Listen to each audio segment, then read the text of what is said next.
దేవుడు మన కోసం 2000 సంవత్సరాల క్రితమే మన కోసం జన్మించి మనం చేసిన ప్రతి ఒక్క పాపానికి, మనం చేసిన ప్రతి ఒక్క తప్పులకి ఆయన మన కొరకు ఆయన తన ప్రాణాన్ని బలియాగమై మనం ఎవరో నరకానికి వెళ్ళకూడదన్న ఉద్దేశంతో దేవుడు మరి మన కోసం జన్మించి మరి 3వ దినాన తిరిగి లేచాడు.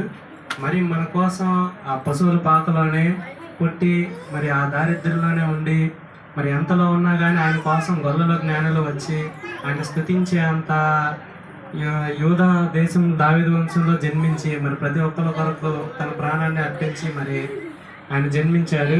మరి అతి యొక్క ఆయన జన్మదినాన్ని ఈ రోజున మన ప్రపంచం అంతా జరుపుకుంటున్నారంటే ఆయన ఇచ్చిన కేవలం ఆయన కృపే. మన మన యొక్క భారతదేశంలో వాటికి ఒక్కరోజు జరుపుకుంటారు, కానీ ఇతర దేశాల్లో వచ్చేసరికి ఈ యొక్క నెల మొత్తం వాళ్ళు క్రిస్మసే జరుపుకుంటారు.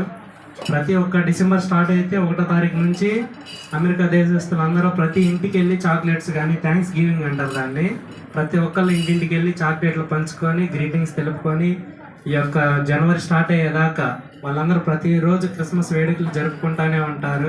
శాంటా క్లాసెస్ తిరుగుతూనే ఉంటారు, క్యారవెల్స్ జరుగుతూనే ఉంటాయి. మరి అటువంటి దేవుని యొక్క జన్మదినాన్ని మన అందరం జరుపుకుంటున్నామంటే దేవుడు ఇచ్చిన గొప్ప ధన్యతే.